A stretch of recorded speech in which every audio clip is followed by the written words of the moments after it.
first rule of Fight Club is, you do not talk about Fight Club.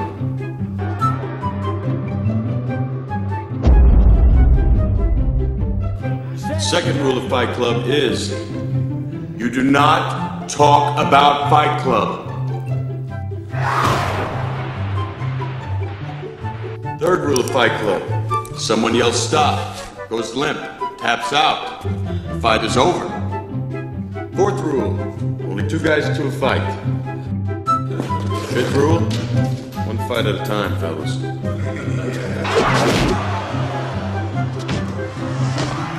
Sixth rule, no shirts, no shoes. Seventh rule, fights will go on as long as they have to.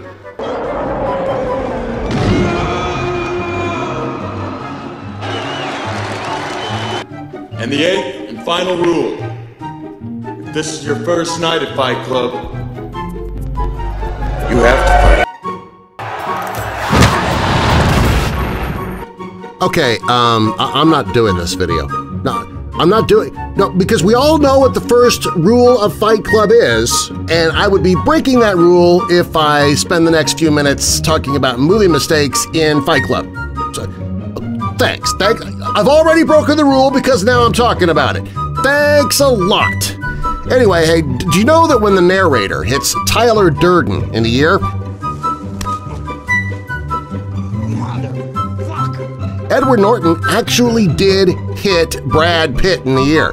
He was originally going to fake it, but before the scene, David Fincher pulled Norton aside and told him, "Go ahead, hit him really hard in the ear anyway." Well, after Norton hit him in the scene, you can actually see him smiling and laughing while Brad Pitt is in literal pain. Hey, movie maniacs! We want to welcome you back to Movie Mistakes, where we spoil movies and ruin lives and talk about Fight Club even though it's against the first rule of Fight Club. And the second rule of Fight Club, now that I think about it. Hey, also, if you want to become a movie mistake maniac, don't forget to click that subscribe button and notification bell, and also follow us on Twitter so we can keep you updated on all of our newest videos. Here we go!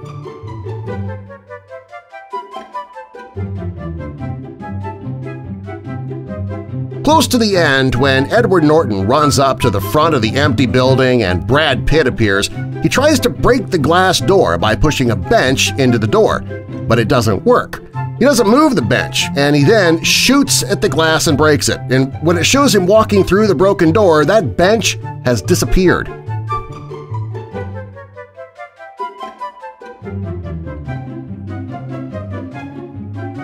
In the basement scene, when Brad Pitt throws Edward Norton down the stairs, there is a shot close to the bottom of the stairs where you can clearly see the stuntman's face. I mean, the guy has some of Edward's features, but that is clearly not him. Like we would expect Edward Norton to throw himself down a flight of stairs anyway, right? I mean, he's crazy. We've all heard that, but not that crazy.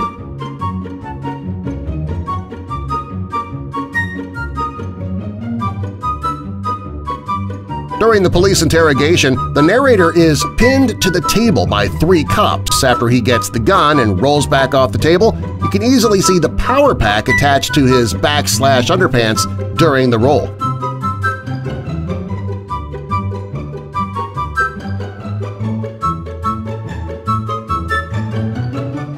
Check out the sweat stain around the collar of Ed Norton's t-shirt in the scene towards the end of the film where he's being interrogated by police. That sweat stain keeps getting bigger and then smaller from shot to shot. Now, I can understand it continuing to get bigger and bigger and bigger. You are being questioned by the cops, but getting smaller, that wouldn't happen. You said you would definitely say that.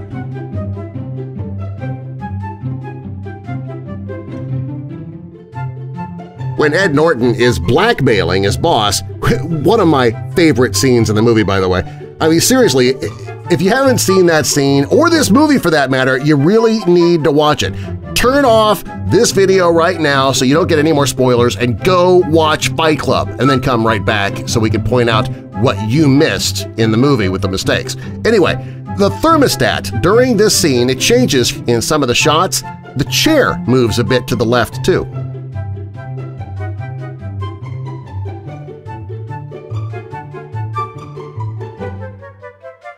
When Tyler gets beaten up by Lou, his mouth is bleeding after the first punch. Well, after maybe a couple of punches, Tyler jokingly claims to get it, and then he says he lost it. Okay, I got it. Shit, I lost it. Right then, the blood is no longer there.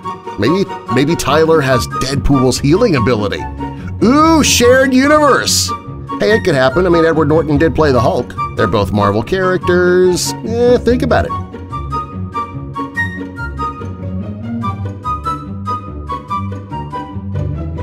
When Brad Pitt is cutting out newspaper articles about Project Mayhem's mayhem, the headlines refer to their deeds, but the actual writing in the articles has absolutely nothing to do with the movie. They seem to have all come from one article about some town council meeting.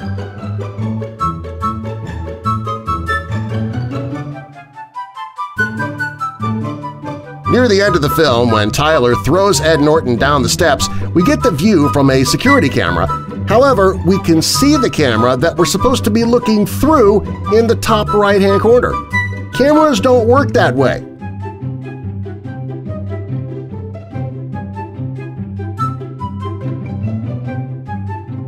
When the narrator and Bob are crying together at the support group, Bob is much taller than the narrator. However, when the two meet in front of Marla's place and Bob tells the narrator that he's a member of Fight Club, the narrator is taller than Bob. Edward Norton mentions this on the commentary, in fact. He is actually taller than Meatloaf, but Bob is supposed to be taller than the narrator. It seems they couldn't remember to make him taller in every scene, though.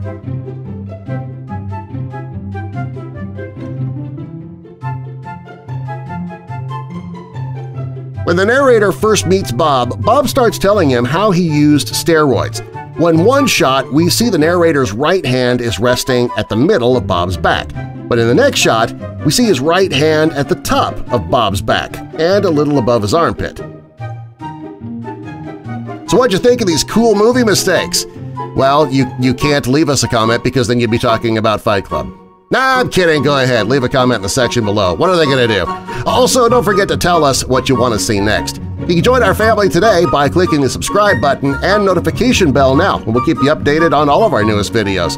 I'm Darren Marlar from Marlar House here on YouTube. Also, a special thanks to all of our super fans out there.